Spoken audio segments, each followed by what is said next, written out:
All right, beautiful people. I just got to this point. I'm like, okay, I see exactly where this is going. So the Supreme Court runs out of excuses to avoid issues.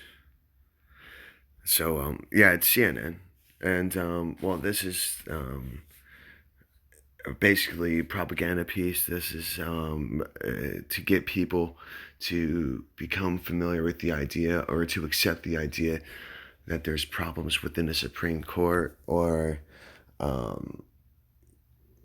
well, let's just go ahead and read with this. In the aftermath of a divisive election, a riot at the U.S. Capitol, and unprecedented final days of the Trump administration, the Supreme Court kept many controversial issues in a holding pattern of sorts, sticking to Chief Justice John Roberts' objective of keeping his branch of government out of the political spotlight. But now Trump is an ordinary citizen. The Biden administration is in place, and the justices are expected as soon as Monday to begin to act on a mound of lingering issues they have been sent upon, including abortion and the question of former President Donald Trump's tax returns. Some of the disputes are closely linked to Trump. Others are cases on the upcoming calendar that might become moot should the Biden administration reverse Trump's policies. Oh, that fucking Trump bastard. You fucking bastard. God damn it. Anyways, um, Steinbauer gifted the chance for a liberal successor. When will he take it? Also looming as a backdrop is the possibility that Roberts might once again be tasked with the presiding over Trump's second impeachment trial, although legal experts offer to do, although legal experts differ on the Chief Justice's role as it pertains to proceeding against the next president. Finally, there is a new whisper campaign in town as progressives wonder if Justice Stephen Breyer, at age 80 or at 82 years old, might be thinking about retirement as early as this term in order to give Biden a chance to fill the seat with a younger justice. Yeah. While much has changed in Washington, one thing remains the same: the composition of the court. Thanks to Trump. See, this is why I started recording or making this video. Anyways, while much has changed in Washington, one thing remains the same: the composition of the court. Thanks to Trump, is now split 6-3 along ideological lines. There will always be a significant number of unanimous cases and other instances where strange bedfellows break expectations.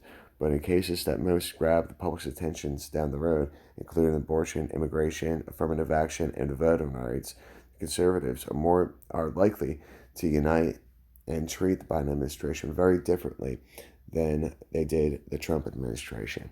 Friday morning, the justices held their regular private telephone conference to discuss an impressive array of substantial issues. Monday morning, they will release a list of cases they will take up or reject and also issue at least one opinion. Trump related cases, taxes, Twitter's emoluments. I'm not really too certain what that is. So, as the all the way back in October, Trump's personal lawyers came to the court with an emergency request. They asked the justice to temporarily block a lower court decision that allows Trump's tax returns to go to Manhattan District Attorney while the legal challenge plays out. Last July, a 7-2 court had rejected broad claims of immunity from the state criminal subpoena seeking his financial documents. The justices sent the case back to the lower courts so that the president's lawyers could make more targeted objections regarding the scope of the request. After more losses, Trump returned to the justices, who proceeded to say nothing for over 3 months. Also related to Trump is the First Amendment challenge to the decision in 2017 to block followers on his Twitter account. That case complicated by the fact that the former president was banned from Twitter in the waning days of his presidency, and he is now no longer in office. So yeah, like how does that work? How does that work? I forgot all about that. It's like Trump couldn't ban people from Twitter. But the thing is that Twitter banned Trump from being president. It was like, well, you're president of the United States. You shouldn't be allowed to block anyone. Like, I that's pure doublespeak, like talking out both sides of your mouth. So, yeah, I would definitely. Oh, man. Anyways, other disputes concern accusations that Trump violated provisions of the Constitution that bar the president from receiving an emolument or benefit from foreign or domestic government. It stems from the fact that Trump, unlike other presidents, continued to retain an interest in his businesses, and he let those businesses take money from foreign and domestic governments. Critics say his properties could be frequented by officials in order to curry favor with the now former president. What the fuck? Critics said his properties could be frequented by officials in order to curry favor with the now former president. I thought it said curry flavor. I'm like, what? Okay, well, really, pending from before election day is a request from Republicans in Pennsylvania challenging the state Supreme Court decision that allowed ballots received up to 3 days after election day to be counted. The justices displayed no appetite to review the last election, but the case offers them the opportunity to examine issues that could impact future elections, such as the ability of the U.S. Supreme Court to review state court rulings on state constitutions. Wow, I like how they, when it's convenient for them, they just to review the last, but the case offers them the opportunity to examine issues that could affect future elections. Oh yeah, so yeah, fuck this last one, right? What about 2016? I thought the Russians hacked the shit. If Russians hacked the elections, then why didn't we freaking go to war with Russia? For messing with our democratic process.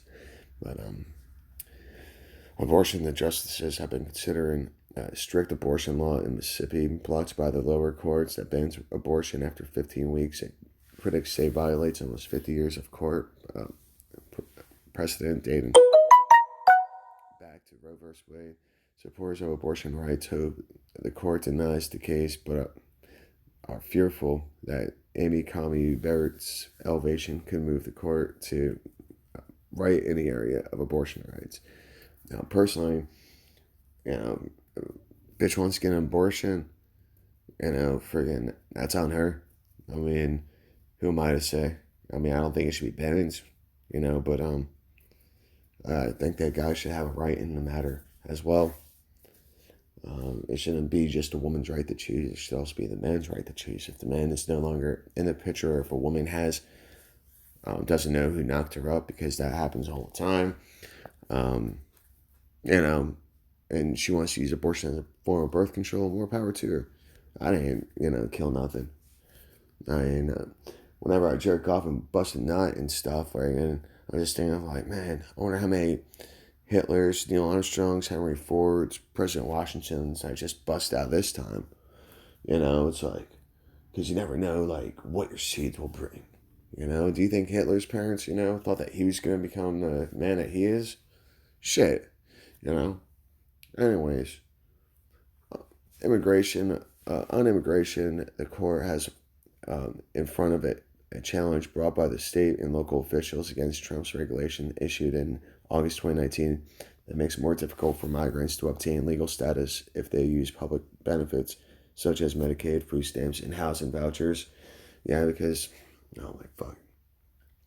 Yeah, we can get help for veterans and shit. So next month, the court is scheduled to hear arguments concerning funding for Trump's border wall, as well as policy that mandates that non-Mexican asylum seekers that non-Mexican asylum seekers stay in Mexico as they await hearings in the United States. Biden has already announced reversals in those areas, and it remains to be seen what the Justice Department does in these cases. And as he is sworn in, Biden promised to act quickly to pass executive actions. If passed as president, critics of the new president could act quickly to attempt to block the policies.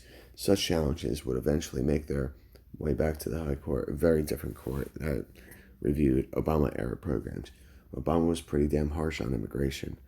On Inauguration Day, Jessica Anderson of Heritage Action for America warned that conservatives are prepared to fight back against the destructive policies of the far left. Oh my. Those damn rat bastards. Take care, be safe, be kind, stay strong, and yeah, welcome to the conditioning process.